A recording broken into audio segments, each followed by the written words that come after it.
Okay, thank you for joining our talk on intercepted signs in the chart.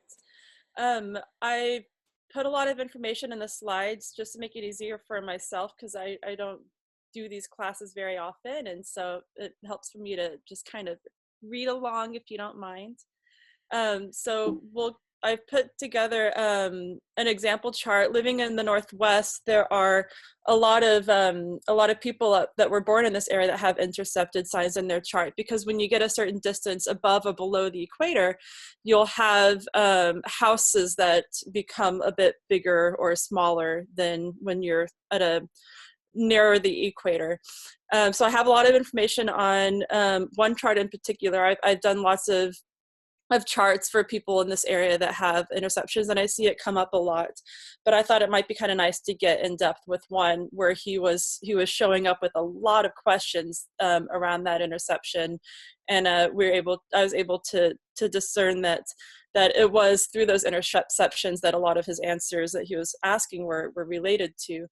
But let's first get into what interceptions are. So Bob Marks explains intercepted signs and their formation this way: so that in the horoscope of a person, an intercepted sign shows a blockage.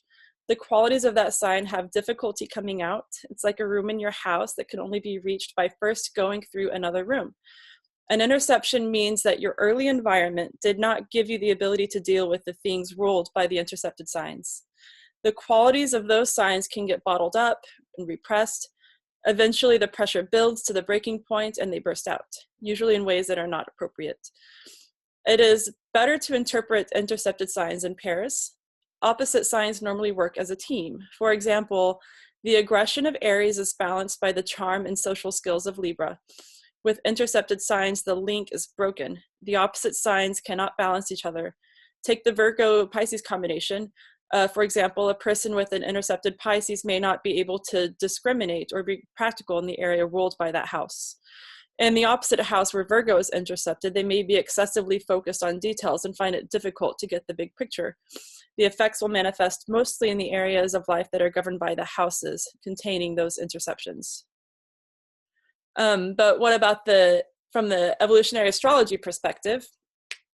David Green has written on interception and has said this: generally speaking, when you find intercepted signs, there are two reasons for it from an EA point of view. The first is that these specific archetypes that are intercepted have been so thoroughly developed prior to the current life that the soul does not need to develop those areas any further. So that's a little bit different than Bob Marks' interpretation, that it's not always going to be really straightforward. You have to look at the whole chart and look at aspects to just try to come up with an idea or get an intuition about where this person is and how they're, and you want to ask them questions to find out how they're relating to these interceptions. So if you see Aquarius is intercepted, yet the planetary ruler, Uranus, is heavily aspected, or the soul has a stacked 11th house, then you can deduce that this case applies to that soul, that they've already been so thoroughly developed. The second reason is that these archetypes have not been fully developed prior to the current life, and again, necessarily so, and that in this life, the soul is intended to develop those areas within consciousness. If there are no aspects to Uranus or planets in the 11th house or Aquarius, then you could most likely determine that this is the case for this soul. Those archetypes will become active through transit and progression of the natal chart, for example. And something that I've seen when I've been looking at charts with intercepted signs is that there oftentimes you'll see where a lot of focus is being directed, that some of the ways that they might not have access to the particular archetypes that are being intercepted through those signs and in those areas of life, it creates a focal point somewhere else to funnel energy into another area of the chart where they will have a lot more access. All right, let me get this back.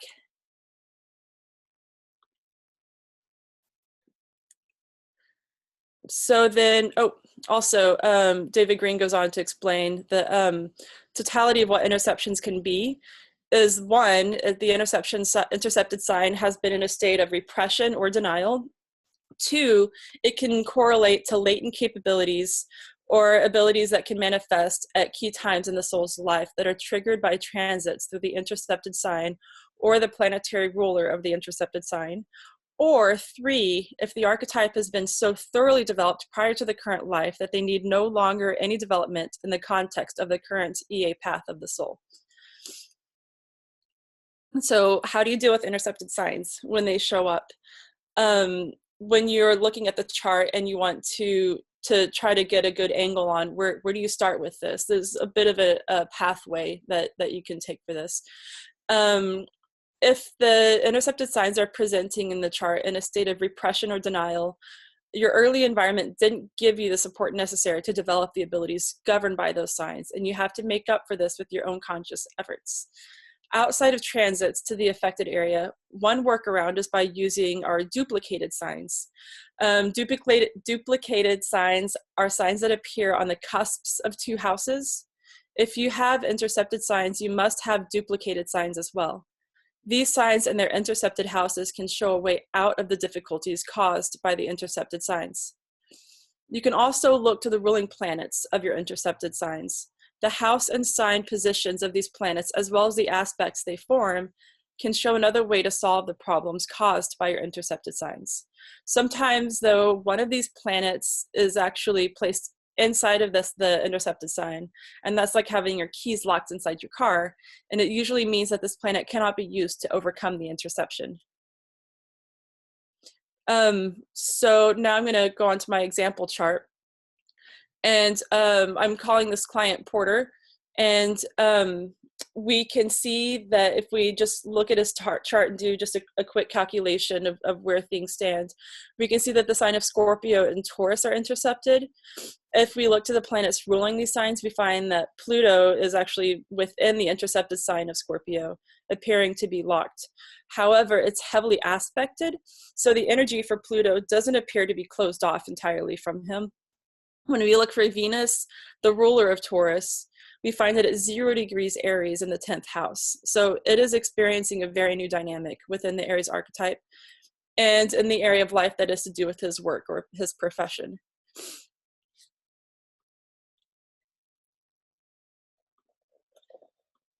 So some of the questions that Porter had going into our reading, I outlined here, and he said these are his words. He said, "I want to know more about which vocation I should choose.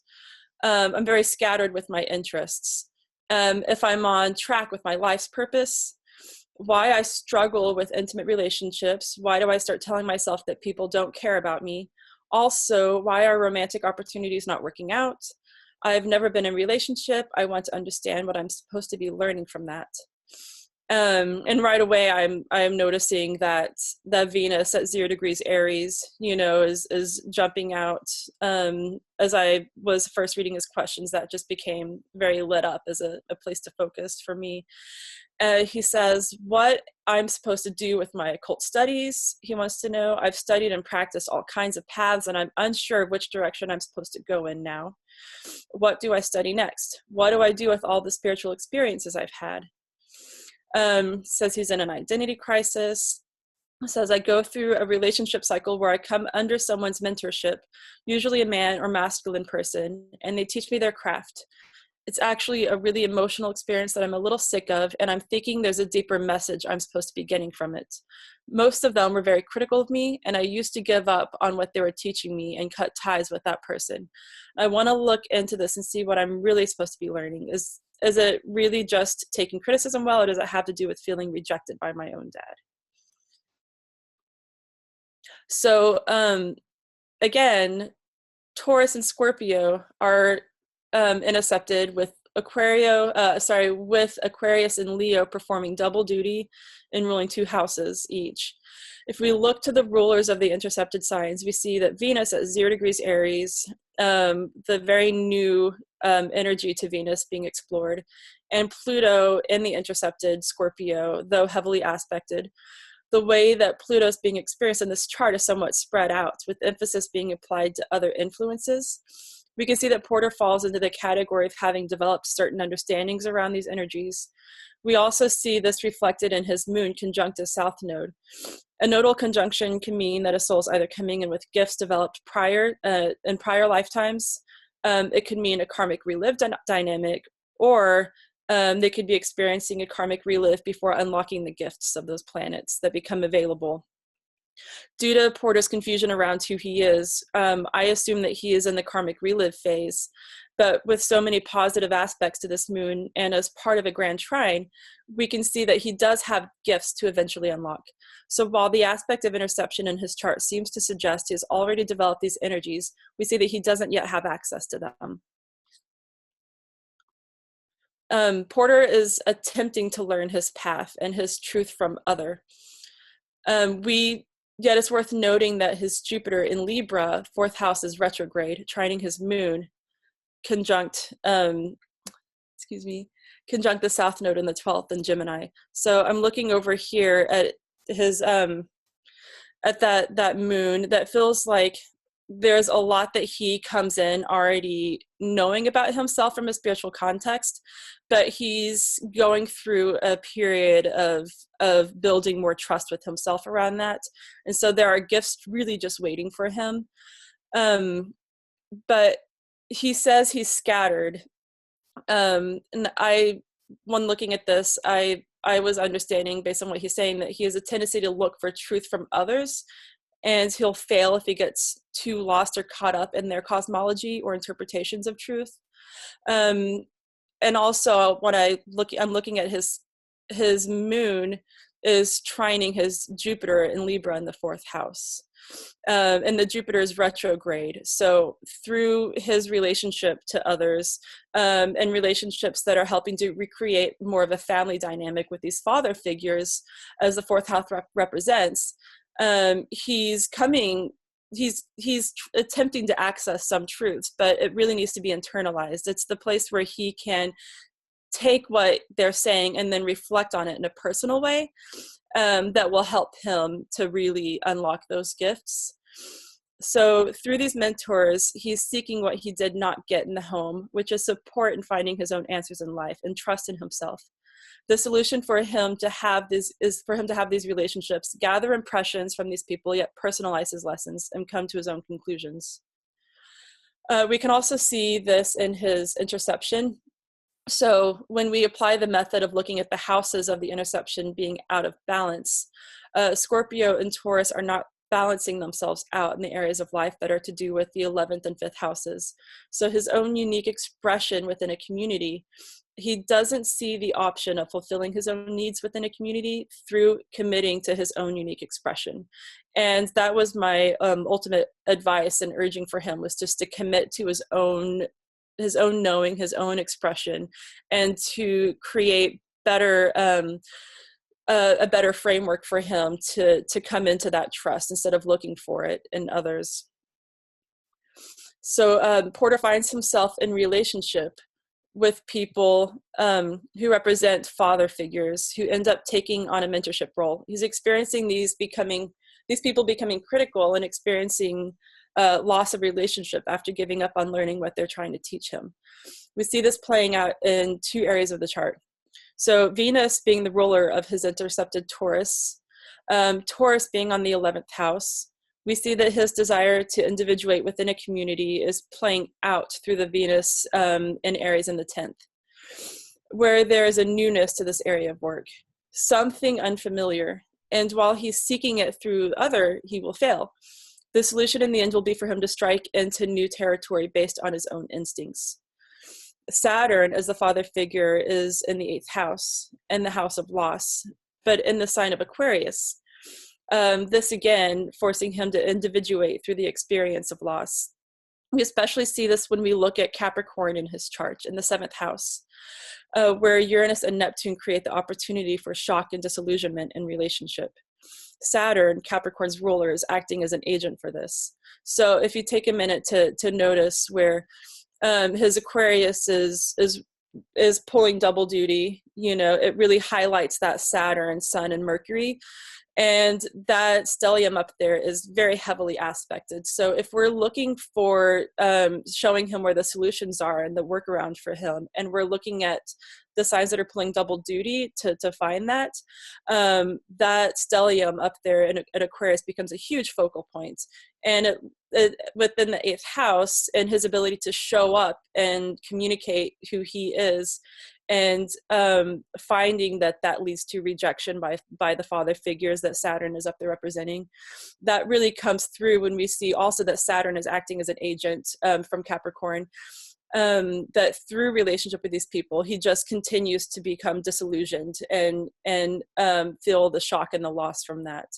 And it's worth noting also that Porty had experienced rejection from his father when coming out as gay.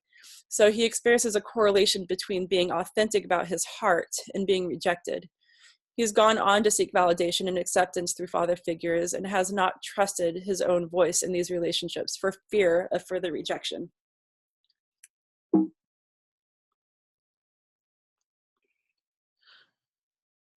So the signs Aquarius and Leo are ruling 2 houses each, and they have a strong influence on the chart.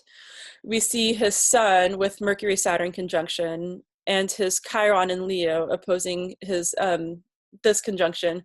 Porter has unique gifts for the world. He did not get the support or recognition from his childhood needed to confidently develop his talents. And he's experiencing a sense of malnourishment of love. I'm seeing that through the Chiron in Leo, and this malnourishment of love, while it's painful, you know, and Chiron is showing him that there are wounds there, it does seem to be a way out for him. The solution is to focus on offering his most authentic self and to not attempt to mold himself to any others as dogma for the sake of recognition or love. The more authentically himself he can be, regardless of external affirmations or lack thereof, and the more he detaches from the need for affirmation from the community, the more he will be seen for his gifts as they will come through more fully. In addition to ruling the 8th house, Aquarius rules his 9th house. The stellium in the 8th house will also inform his higher truth. Leo ruling the 2nd and the 3rd houses means that while learning to nurture his own heart, he will discover more usable information to support his work. In summary, in this lifetime, he's experiencing relationship to self and others in a new way, with the focus on independence. As long as he isn't looking for the love and nurturing that he needs, he will experience rejection so as to force him to find it in a different way. This doesn't mean that he won't have success or support in relationships, but that he will find better success approaching them with his cup already full. So if we're looking at David Green's explanation of intercepted signs from the EA perspective, then it becomes really clear that he does have some gifts and some understanding around this. He's just needing to go through the process of bringing them out in a particular way. He has his path to this pretty well laid out. So while he's experiencing a lot of frustration right now and he's experiencing a lot of blockages, it's not for nothing. You can trust in the chart. So looking at transits to the chart, there'll be plenty of opportunity for him to experience trigger points that allow these things to open up and become available to him through transits to the chart. So if we look at the transit of Venus, pardon me, then to shed light on his sense of self-worth, at the time of our reading, he had many questions about relationship and his self-worth within relationship. He was heading into a Venus return in his natal chart during this time. So looking at the aspects to the chart at that moment of this conjunction gave insight to the themes coming up during this new cycle. So because of Venus being in such a new energy, I was seeing the opportunity for tracking the cycles with the Venus cycling with itself as being certain time periods where he can experience how Venus is interacting with itself and bringing that newness of the energy forward and through the charts, and to be experiencing that through the signs.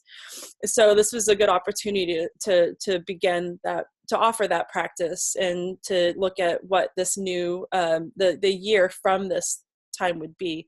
And this was in early March, and so he's got until next March to kind of experience how Venus is acting out this particular theme, looking at all the other transits.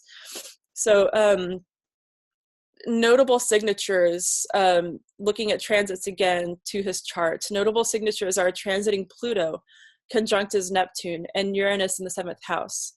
transiting south node on his stellium in the 8th house, and Chiron and Mercury conjunct his Venus, and finally Jupiter transiting his Pluto.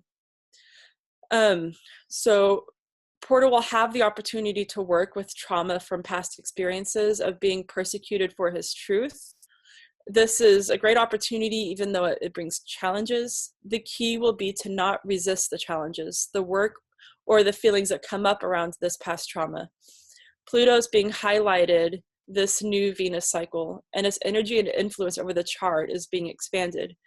So the core mechanism for getting through the upcoming challenges is to practice speaking up, showing himself fully and valuing his own sense of worth above any concessions that would detract from his most authentic truth. So this brings Porter up to new experiences and new dynamics within him, which are part of an unfolding process of discovery. Another thing for him to keep in mind is to be flexible as truths are learned. Truths pave the way for more truth, so not to become rigid in definitions applied to them, thereby avoiding dogma. And I also, just to go back to his chart before we move on, the building up of energy that will become like lashing out when it's not dealt with, he was experiencing that a lot too.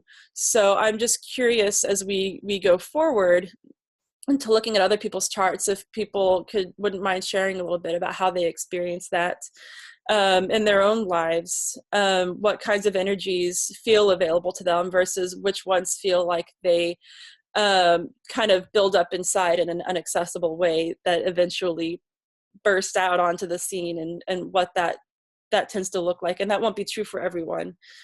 At this point, are there any questions before we move on? Okay, no questions. So let's get to Jordan. Jordan, yes. Okay. Hi there. So I just highlighted what are the obvious things are to look for.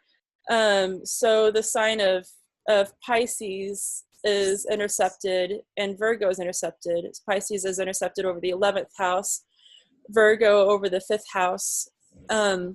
So it's themes to do with, again, in the example that was given before, it was around,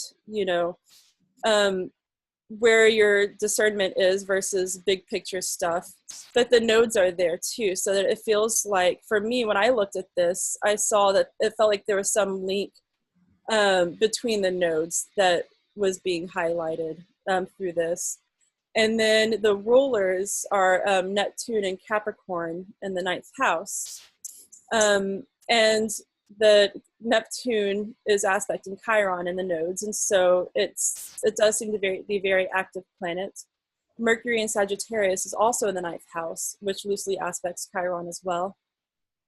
And then if we're looking at the houses that are pulling double, that's Sagittarius ruling both the 8th and the 9th house. And Gemini in the 2nd and 3rd houses are ruling double houses. So we look to Jupiter and Mercury as additional supportive players, as well as planets in the houses ruled by these signs. Jupiter in Taurus / 1st house is heavily aspected, and Mercury in Sagittarius in the 9th house is loosely opposing Chiron. So Chiron's pretty in on the action.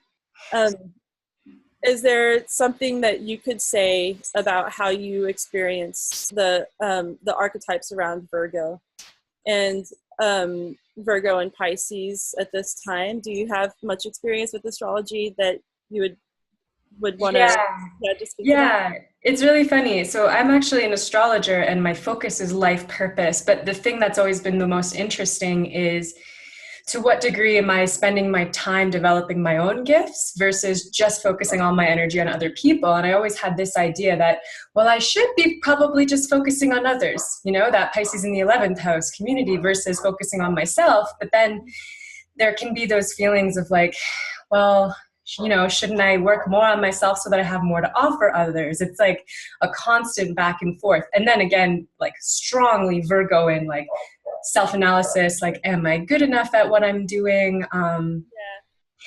Those sorts of things. Yeah. So what stood out to me as being a really clear point of focus is if we're looking at the rulers of the planet, the signs that are pulling double in the chart, then we're looking at Mercury and Saturn, or I'm sorry, Mercury and Jupiter, and then Sagittarius is ruling Mercury, and so that ability to kind of communicate the big picture, feels really strong. And so in working with other people and having that strong line and ability to communicate, even though it feels like you're focusing on them so much, that gift feels like a way out for you, or a way forward. And the way that links up to your nodes too. In EA, we look at how there are things that come in strongly felt through the south node, but we're meant to kind of pull away from and pull toward the north node. And you have a lot on your south node too that you've come in with already. There's a lot that's already been really well developed and established there.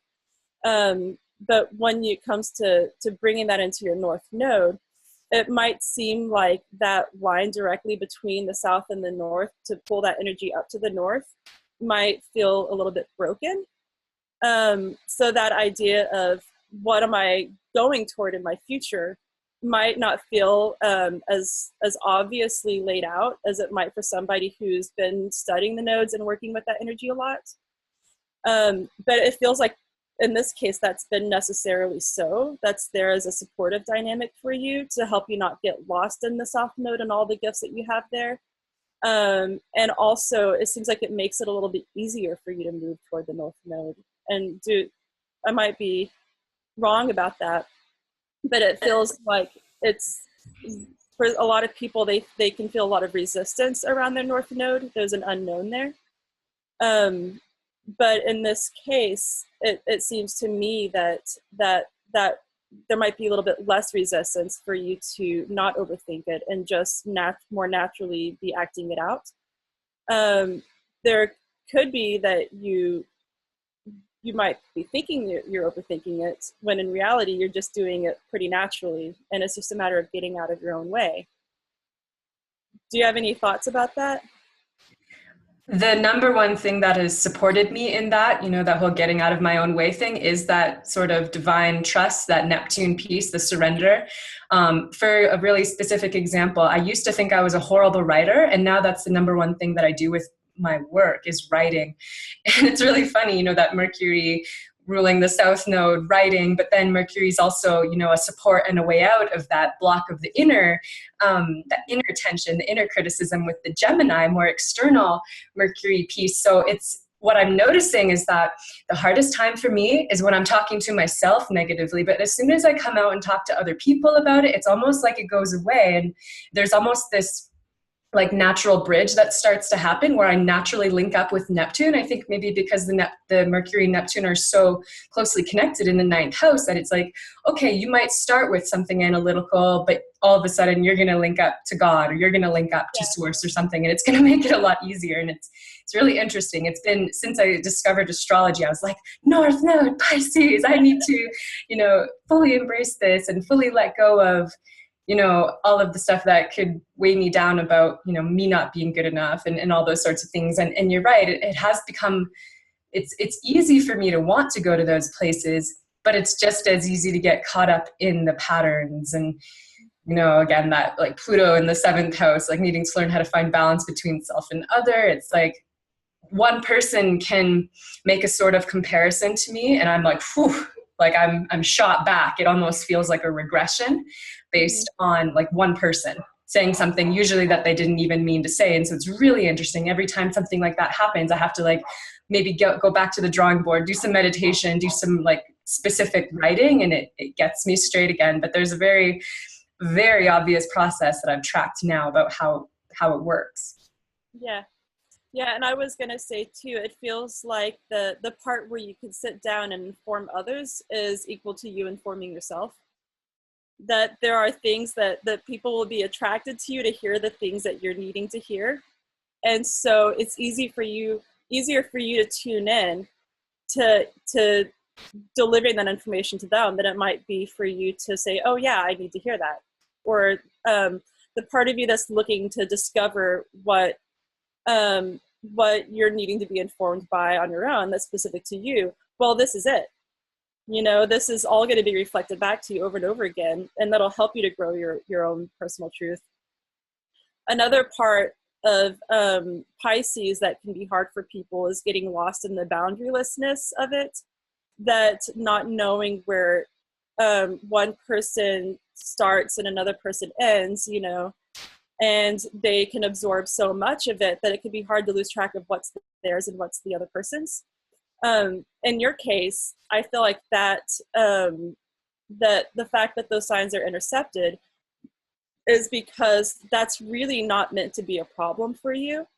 That the place where you and another person starts and ends, is the extent to which that is intertwined is actually really supportive for you and informs you in really helpful ways.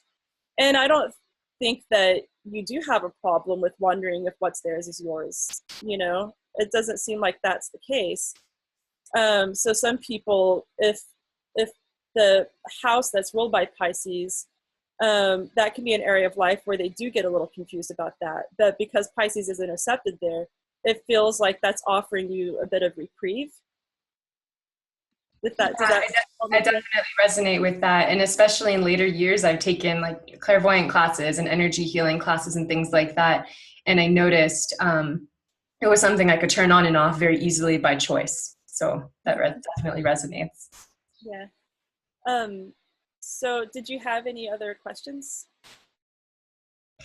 I had a question. I'm not sure if it's appropriate for the scope of this video, but when I started with astrology, I was using the Placidus system, and then I have recently made the shift over to Porphyry when I became more involved in EA, but that changed the intercepted houses. And so I wondered, instead of it being the Virgo Pisces, it was actually the Libra Aries with Mars tucked into the 12th house. And Mars is always a pretty big player for me in my life. And so I'm not sure if you have any sort of like reflection questions on how to like establish like definitely use this house system versus definitely use another house when it comes to, using my own experience as the measuring bar, if that makes sense. Yeah, and then you get into like whole sign astrology, in Vedic astrology, there's a whole house systems. What resonates for me in understanding that is that each system is relevant and relative to its angle. So while an intercepted sign or intercepted houses aren't going to show up, if you're studying Vedic astrology, what Vedic astrology is attempting to do, or what it is established to be able to do, is from a kind of a different paradigm in a way. And so depending on which paradigm of astrology you feel called to use, the information is going to show up that you're needing through that house system. Does that make sense? It definitely does. When I was working through the Mars and Aries being intercepted in the 12th house, I went through a lot of stuff where I was working through my anger, but then it seemed like I didn't really need to be working on that anymore. It became more clear what my path was in that regard. And then I got introduced to EA astrology, and I was like, oh, maybe that sign's not even intercepted after all. Like maybe it's not as big of a problem as I thought it was, or it wasn't as heavy. So it actually makes sense, if you think about the synchronicities and why we would learn certain things at certain times. And it's, again, for me, I'm just like, all right, trust it. Trust that certain information is going to come exactly when you need it. Yeah. And I couldn't even try to go into like, it feels like there's a whole conversation that could be had around the differences between the different paradigms and all being valid, but I feel like we get called to the one that's going to give us what we need, that there are just answers there. It's just coming at it from different angles. And I think someone gave me a message. I don't know how to look at that from a shared screen, so did somebody type something that you could tell me? Yes. Yes, Melanie, May is having technical problems, so could you please Oh, skip her chart later? okay. All right, Okay. got it. And also, I'm noticing that I should be a little bit more mindful of the time. Thank you so much. Yeah, and we can move on to Lishi's chart. So in Lishi's chart, we can see that she has Cancer on the second house and Capricorn on the eighth house as intercepted. Their rulers are the moon within the eighth house. So the moon is actually in the intercepted sign, and then Capricorn ruling that sign doesn't have any aspects to it. And Saturn in the sixth house in Libra is heavily aspected as the ruler of Capricorn. So Aries and Libra are both doubled. So Aries on the 11th and 12th houses, and Libra on the 5th and 6th houses. And if we look at the rulers to those signs that are doubled, we can see that Mars and Venus are additional supportive players, as well as planets in those houses ruled by these signs. So Mars is in Gemini in the second house on the north node and heavily aspected. And Venus is in Leo in the third house, which is mildly aspected. So are you there, Lishi? Yep. Okay. Would you, something that I'm noticing here is that your two luminaries, your moon and your sun, are both inside of the intercepted houses. So that could imply some real blockages, except for the fact that your chart really does seem to be, that these signatures really do seem to be pretty well developed. And so I don't imagine that that has been a lot of trouble for you, and maybe you could speak to that a little bit. What I'm getting here, looking at the sun and the moon and the way that you experience yourself internally and what people project onto you externally, that there is a piece about emotional maturity that feels really highlighted to me, and I don't sense that it's a lack of. I sense that that is something that is a little bit more natural. So I'm wondering if you've had to come into that or learn that piece on your own, or if it was a given for you in your life. I've always been super sensitive, always. But as growing up, I don't know if it's a generational thing, emotions weren't allowed. You weren't allowed to be sensitive. Do you know what I mean? You just had to carry on and soldier on despite however you were feeling. And I just never coped, and I never had any self-worth or thought that I could be creative or anything. I was very cut off most of my life. So it wasn't until I got a bit older that I had to learn self-worth and stuff like that. But I've always been very mature emotionally. Mm-hmm. I've always had to help other people and things like that. So yeah it that where that shows up, it makes a lot of sense, because again, when looking at interceptions, it's a really common theme that the areas that are being intercepted, and what I was describing as seeing as a sense of emotional maturity, it that shows up as something that you didn't get in childhood. In which case it sounds like this is one of those instances where the understanding is there, but it just had to be developed, through your own perseverance, and kudos to you for that. thank you. Yeah. And specifically with Saturn, it feels like there is that bit of oppression. There's that oppression piece connected to that. And so also maybe even a sense of having to fight for your feelings, or fight for and claim your right to have your feelings, and to know that might be what coming into emotional maturity for you is like, is claiming that right. Is there anything that you'd want to say about that? Well, it's even been the last few years is like I've had to, with claiming my right to my feelings and my self-worth, there's been like a massive guilt period as well. So if I've had to assert myself and say, hey, do you know what? I'm allowed to feel this way. I don't have to help everyone all the time. There's just massive guilt associated with that. I don't know if that's in there as well, but it has been a big thing. Yeah. So where that shows up for me, and for one, I want to encourage that thinking that you don't have to help everyone, that there's a lot that's showing up as retrograde in your chart. There's a lot of what you are experiencing, from all these external circumstances are really personal for you. And it's less about, okay, now how can I turn around and use this to give everyone else what they need? There's a much more internal process for you that needs to be supported, so that while these things are happening to you, it's an invitation to go within and say, okay, well, how do I feel about this? What does this mean to me? And how do I internalize this in a way that is supportive, not based on external judgments? And that guilt piece that you were talking about, having Pluto in the 5th house in Libra right there, that continues to additionally highlight you not getting that support that you needed in your childhood, that your emotions are where you shine. And so that, when you show up and you shine in that way, in that very 5th house kind of a way, that there was some backlash against that.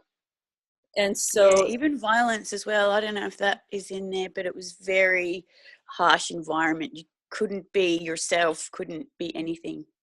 It makes sense. And so Saturn being conjunct that Pluto, even though it's in the 6th house, those energies are very much working together. So that does pull in that piece of oppression and violence. The fact that it's in the 6th house could have a bit of a masochistic feel to it. So that stellium that you have with your north node shows that you do come in with a lot, and even Neptune on the south node. Yours doesn't, I don't even consider yours a chart where these energies are repressed, even though it sounds like you experienced an enormous amount of repression in your childhood. But we can see where all of that was meant to open you up.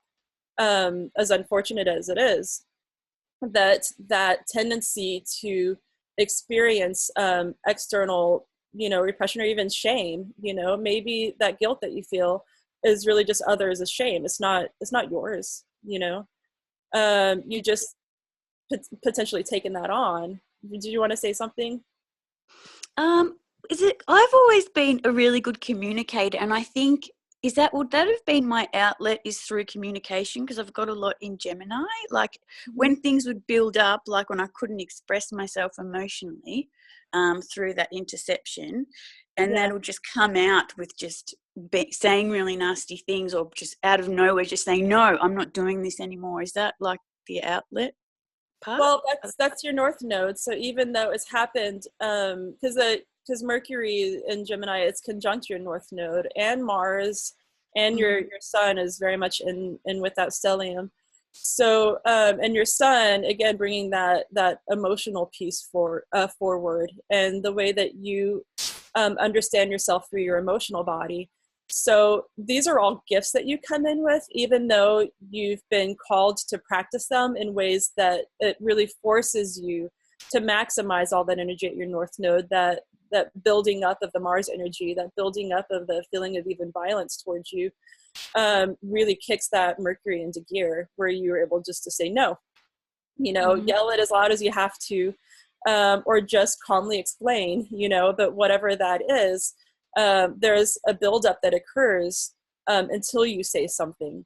So does that make sense? Yep, completely. Yeah.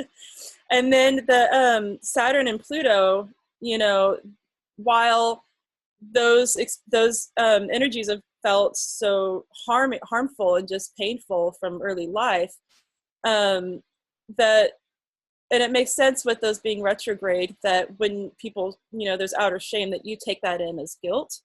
That's a cycle that, that you could, maybe put down, that it's not helpful to you. That the retrograde quality of that, is causing you to really internalize that. But you don't have to feel guilty. You're doing your job, and you're doing a good job. You just keep doing that.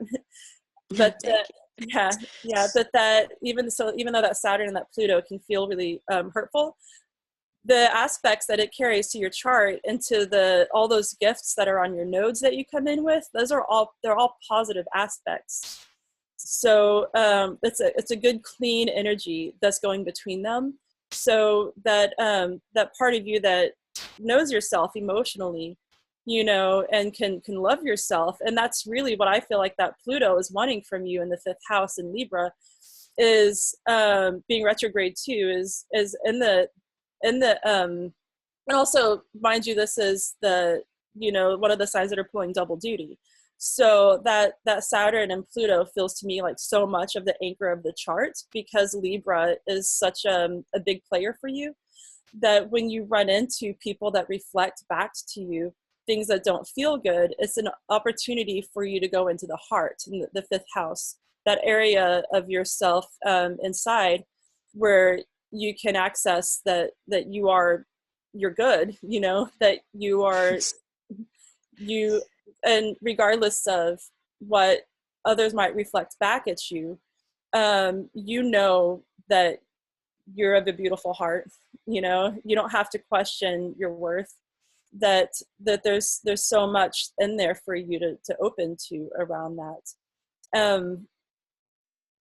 And also, so now then we're just talking about Pluto. I feel like there's, as an anchor point, that's going to be driving that energy to that Neptune on the south node, and everything that's attached to the north node. You know, when you speak up and you communicate where your boundaries are with people, it's because your heart's worth protecting. You know, it's worth giving it that extra bit of love. Mm-hmm. Yeah, well, it's been a bit of a challenge to do that. Like, over the last few years, it's been okay, but to get to that point was, a bit daunting. It's like, oh my God, I can actually like really protect myself or look after myself. Yes. Big nod, yes. But it's really funny because I'm a massive protector of other people. Like, I will do anything to help anyone. And that's why I think I'm in the healing industry. Like, I do Reiki and energy healing and astrology as a practitioner for a few clinics. So it's, I'm always just one to help people, but I just never helped myself. So it was a massive thing to do that the last few years. Yeah. Right. Melanie, 12 minutes left. Okay. All right. Okay. And I'll just say too, we'll move on, but that when you're out there being in service to others, you know, you can personalize that. And there's something about that can become an aspect of self-love that can be embraced. So I'll leave it up to you to feel into what that looks like for you. But that you're not doing it wrong by showing up for others, but there's a piece about that can actually support you in showing up for yourself, if that makes sense. Yep. Okay. All right. Completely. Thank you so much. Yes. So then we'll look at Jennifer's chart. Jennifer has Pisces and Virgo intercepted, Pisces on the 12th house and Virgo on the 6th house. Their rulers are Neptune, worth noting that Neptune's retrograde, and Sagittarius in the 9th house, and which is sextile Pluto. And then Mercury in Aries, 12th house, squaring the nodes and heavily aspected. And if we want to look at the houses that are pulling double, then and also pretty big players, that's Capricorn on the 10th and 11th house, and Cancer on the 4th and 5th house are ruling double. So we looked at Saturn and the moon as additional supportive players, as well as the planets in the houses ruled by these signs. So we're looking at Saturn in Libra in the 6th house, and which is heavily aspected. And then we look at the moon in Scorpio in the 7th house, again, heavily aspected. So this doesn't appear to me to be a chart that is lacking development. And so I'm interested to know from your perspective, with that Venus being in that intercepted sign of Pisces, how you experience yourself in relationship to others. That piece of either discernment or criticism, anything to do with that Virgo or Pisces archetype, I would just be curious to see how you've experienced it thus far. Okay, so for me, the Venus part of me, I sometimes experience as very dreamy, and I sometimes even curse that dreamy part of me, because it's there's one, it doesn't make sense when I usually think in a very realistic kind of way, and but when it comes to love, I can really be fantasizing a lot and going far out, and I have a strong belief in a, I don't know how to say, special kind of love that's, yeah, maybe even out of this world. And it's but so many other parts of me as somehow so much more down to earth that I don't know how to connect it sometimes, or it sometimes feels just weird to have this part. And it took a while for me to yeah, just enjoy the dreaming sometimes. Mm-hmm. And be good with it. Yeah. Yeah. So to speak to that, so the ruler of that Pisces, is Neptune in the ninth house, in the sign of Sagittarius. And but I also noticed that when you were talking about the ways that you've maybe become disillusioned through these relationships and the dreaminess that you can enter into around relationship, I looked for where Uranus is in the charts and saw that it is squaring that Venus. So I'm sorry about that. It seems like there's, in the eighth house in Sagittarius, there appears to be a dynamic around becoming disillusioned in relationship oftentimes, but also noticing that whole top quarter of your chart, is retrograde. You've got so much that is internal for you that it might be hard to get a good read on, should I say, there's so much that is experienced from such a personal place, and that seems to be something to be really embraced whenever you find yourself in a situation where you might be fantasizing certain aspects of somebody, rather than giving too much power over to whether or not they are those things. I see that for you as an invitation to learn things about yourself based on what you see in others. That Neptune in the ninth house, it shows me that, and in Sagittarius too, it shows me that there's a lot more bigger picture stuff that you can learn through that when you're not attaching it to the person, when you are seeing that as spirit reflecting you in another, and that you're actually the one that's really magical. Does that make sense? Yeah. Did you have any questions about that in particular? What do you think? You said something about the Venus square Uranus, and that it kind of has to maybe take some disillusionment. Yeah, that it's much more about you getting real with yourself than it is about you getting real with other people. And for you to get real with yourself means to embrace that what you're seeing in others is actually your good qualities. That's what comes up for me as my interpretation of that. That could go a few ways, but that feels true for me. That you're going to see things that are really good in other people, when it turns out that they are not that sometimes, and it can be hard to live up to a fantasy. That's rather than becoming, or you could feel lost, you could feel like a bottom drop out in a way.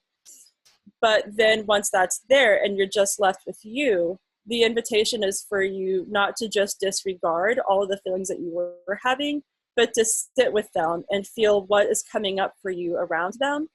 And that's something that can help you to arrive at more personal truths that were independent of the other person. Mm-hmm. Does that make sense? Yeah. Yeah. And then also, so I want to take my time for a second. I want to orient myself here just a moment. So if we look at Mercury in Aries as the ruler of Virgo, and it's also conjunct your ascendant with your sun. So and then the 12th house, it feels like that's a relevant piece for you if we're looking at how to deal with the intercepted Virgo energy. And in general, when it comes to that relationship between Virgo and Pisces, I would just be interested to hear a little bit more about what happens when you do find yourself interacting with people. If you find that you become more service oriented, maybe just get a little bit more understanding about how that Virgo piece is playing out. If there's like a discernment piece that's going to be developed through the natural balancing between the Virgo and the Pisces archetypes, that if maybe that disillusionment is leading to a little more discernment, because then we could look to Mercury for that. But it's also in the 12th house with the sun, but on the ascendant. And so it does bring that energy forward in a really big way.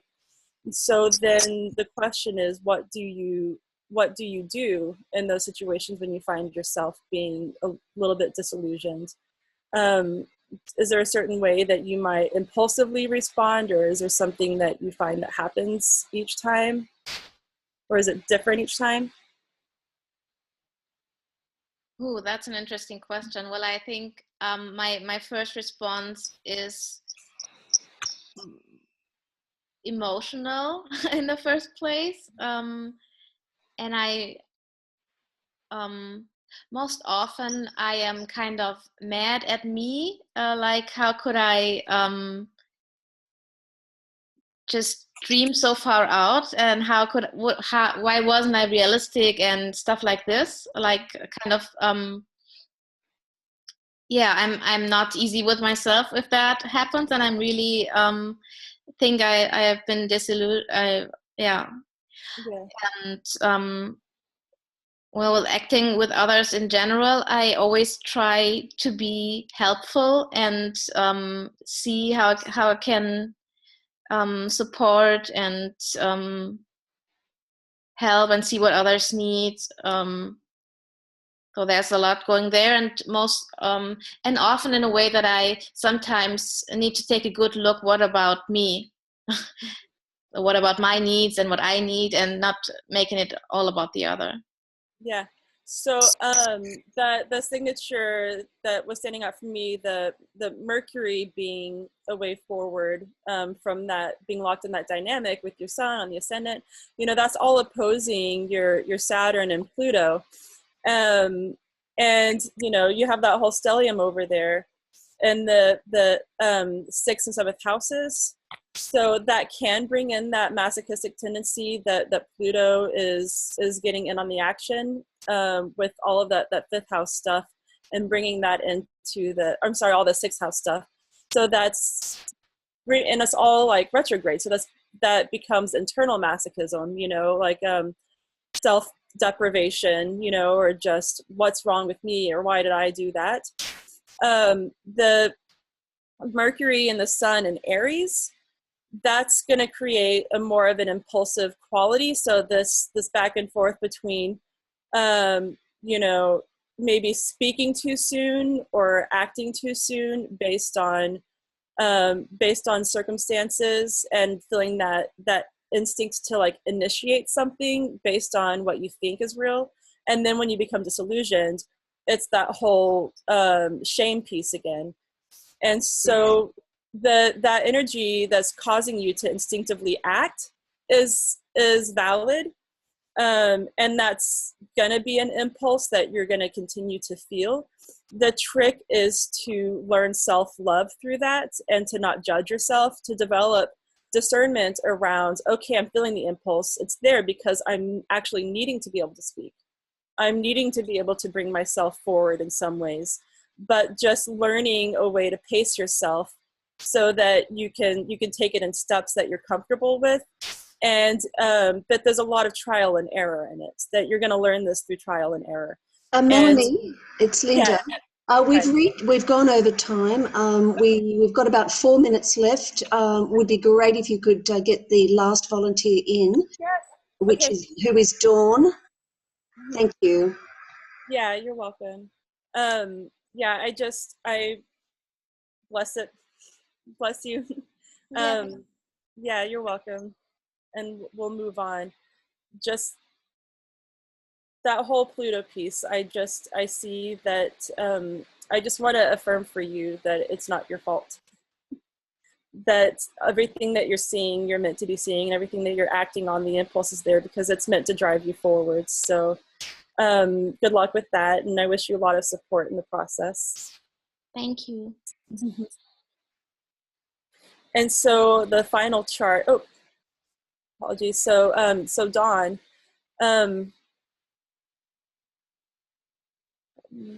so the signs that are intercepted are Leo in the 7th house and Aquarius in the 1st house.